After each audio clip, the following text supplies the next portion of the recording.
She made up her mind about you before you ever walked over, before you rehearsed that opening line in your head, before you cleared your throat, straightened your shoulders, or mustered up the courage to say hello. She already decided. And nobody wants to admit this, but the verdict had absolutely nothing to do with your personality. Now, before half of you click off this video and leave an angry comment, stay with me, because what I'm about to break down today is going to challenge everything you've been told about attraction. Every feel-good quote, every just be yourself pep talk your friends gave you, every motivational post that told you looks don't matter. I'm going to show you the brutal, psychologically backed reality of what women are actually scanning for when they first lay eyes on you, and more importantly, why most men are failing a test they don't even know they're taking. My name is Olivia, and this is Love and Logic, where we break down relationships with both heart and clarity. Whether you're single, dating, or healing, this channel is built for you. Now let's get into it, and I promise you, some of this is going to sting. Here's the comfortable lie that society has been feeding men for decades. What's on the inside is all that matters. And look, on a philosophical level, that's beautiful. On a spiritual level, absolutely true. But on a Friday night at a social gathering, when a woman glances across the room and her eyes land on you for the very first time, that principle is completely irrelevant. Here's where most people get it wrong. They confuse long-term relationship values with first impression triggers.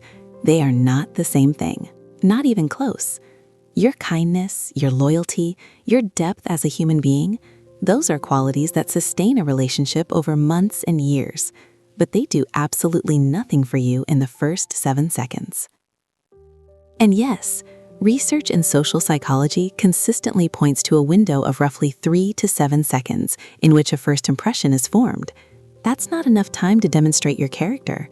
That's not enough time to tell her about your ambitions or your values. That's barely enough time to blink twice. So what exactly is she evaluating in that tiny window? That's what we're about to dissect. And I guarantee you, at least 2 of these are going to make you deeply uncomfortable. Let's call it what it is. When a woman first sees you, she's conducting a silent audit. And the first item on that audit, the one that every single person on this planet performs, whether they admit it or not, is your visual presentation. Now, I didn't say handsomeness, I didn't say six-pack abs, I didn't say perfect bone structure. Pay close attention to my words. I said visual presentation, and there's a massive difference. Visual presentation is the story your appearance tells before your mouth contributes a single syllable. It's the condition of your shoes. It's whether your clothes fit your body or hang off you like they belong to someone else. It's the state of your fingernails. Yes, women notice your hands far more than you think. It's whether your skin looks like you've splashed water on it once this week, or whether you actually have a routine. It's the smell that hits her 2 steps before you arrive. Here's the harsh truth. A man who is objectively average-looking but walks in with a well-fitted outfit, clean grooming, and a scent that doesn't assault the senses will outperform a conventionally attractive man who looks like he rolled out of bed and grabbed whatever was on the floor every single time. And the reason is devastatingly simple. Effort communicates value. When you clearly invest in how you present yourself, you're subconsciously telling every person in that room, not just women, that you take yourself seriously, that you respect yourself. And if a man doesn't respect himself enough to iron a shirt, why on earth would a woman trust him to respect her? Think about that. Really sit with it. Now, let's say you passed the visual audit. Congratulations, you've earned approximately 60 more seconds of her attention. That's it. And this is where the second evaluation happens, and this one destroys more men than anything else on this list. She's listening to how you communicate. And I'm not just talking about what you say. I'm talking about how words leave your mouth, the rhythm, the confidence behind them, the vocabulary. whether your sentences land with intention or stumble out like you're apologizing for existing. Here's a scenario. Imagine a woman at a networking event. She's been engaged in sharp, witty conversation all evening. A man approaches. He's well-dressed, good cologne, solid first impression visually. Then he opens his mouth and says something like, yeah, I saw you standing here and I don't know, I just thought maybe, we could talk or whatever. It's over. The entire image she constructed in her head dismantled in one sentence. Nobody wants to admit this, but the way you articulate yourself is one of the single greatest indicators of perceived intelligence, confidence, and social competence. Women, particularly women who value depth, are magnetically drawn to men who can construct a thought, deliver it with composure, and actually listen to a response without already planning their next line. And here's the controversial part. This isn't about having a fancy education or speaking like you swallowed a dictionary. It's about emotional articulation. Can you name what you feel? Can you express a thought without hiding behind slang, sarcasm, or deflection? Because a man who can calmly say, I find you genuinely interesting and I'd like to know more about you, with direct eye contact, that man just separated himself from 90% of the competition. Not because of the words themselves, but because of the certainty behind them. So why does all of this happen? Why are these snap judgments so powerful? Let me put on my counselor hat for a moment, because the psychology behind this is fascinating. And once you understand it, you'll never see social interactions the same way again. Human beings are wired for pattern recognition. Thousands of years of evolution taught our brains to assess threat, compatibility, and status within seconds. This isn't vanity. This is survival programming. And women, whether through biology or social conditioning, and frankly it's both, have developed an incredibly refined ability to read microsignals. Your posture tells her whether you're confident or defeated. Your grooming tells her whether you're disciplined or chaotic. Your eye contact tells her whether you're secure or terrified. The way you occupy space, whether you shrink into corners or stand with grounded presence, tells her whether you believe you belong in the room. And none of this is conscious on her part. She's not standing there with a clipboard running through a checklist. It's instinctive. It's automatic. It's a feeling she gets, and then she rationalizes that feeling afterward. This is where attachment theory comes in. Women who grew up in stable, secure environments tend to gravitate toward men who exhibit calm, grounded energy because it feels familiar and safe. Women who grew up in chaotic or unpredictable environments may initially be drawn to intensity or unpredictability because that's what their nervous system recognizes as normal. The point? Attraction is not random. It's deeply psychological. And the men who understand this have a tremendous advantage, not because they're manipulating anyone, but because they recognize that attraction is a language, and like any language, it can be studied, practiced, and refined. Hard truth number 1, and this might surprise you. Your imperfections are not repelling women. Your relationship with your imperfections is. Every human being on this planet has physical quirks, a crooked smile, a gap between the teeth, a scar, ears that stick out a little too much. Maybe you've got a speech pattern that's slightly different, a subtle lisp, a stutter that shows up under pressure. Here's what women have told me in over a decade of counseling. Those things become attractive when the man who carries them isn't drowning in shame about them. There's something almost magnetic about a man who is fully aware that he's not physically flawless and fundamentally unbothered by it. Not arrogant, not performing confidence, just settled in his own skin. The moment you start trying to hide your imperfections is the moment they become visible to everyone. Insecurity is louder than any physical flaw will ever be. Hard truth number 2, and this one starts arguments every single time I bring it up. Women are not looking for aggression, they're looking for presence. Somewhere along the way, modern culture confused masculinity with dominance. It confused strength with volume. It confused leadership with control. And an entire generation of men got the message twisted. The man who puffs his chest and raises his voice at the slightest provocation, that's not masculinity. That's fear wearing a costume.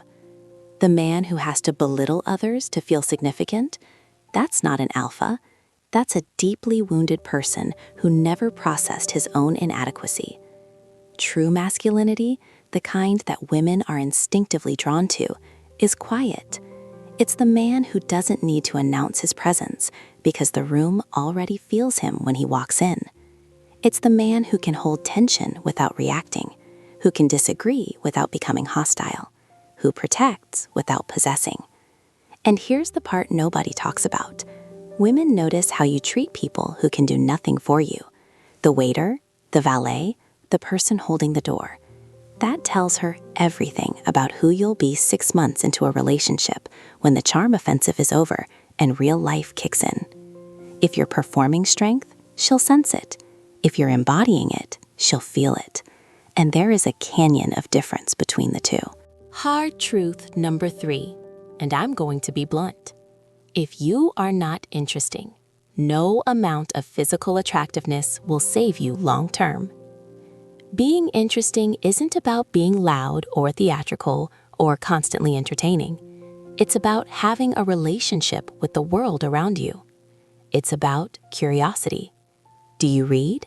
Do you have opinions that you arrived at through actual thought, not just repeating whatever podcast you listened to last week? Can you ask her a question that goes deeper than, "So what do you do for work?" I've watched incredibly attractive men become invisible within 10 minutes of a conversation because they had absolutely nothing behind the surface.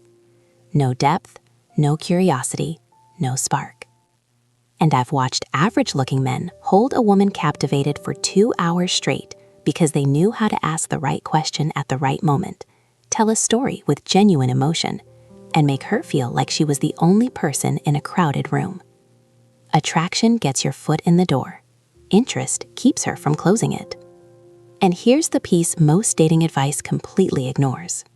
Knowing when to pull back is just as powerful as knowing when to engage. A man who is perpetually available, who never leaves a conversation at its peak, who doesn't understand the art of strategic absence, that man becomes furniture. Pleasant enough, easy to ignore, entirely forgettable. So what do emotionally men, the ones who consistently attract high-quality women, actually do differently?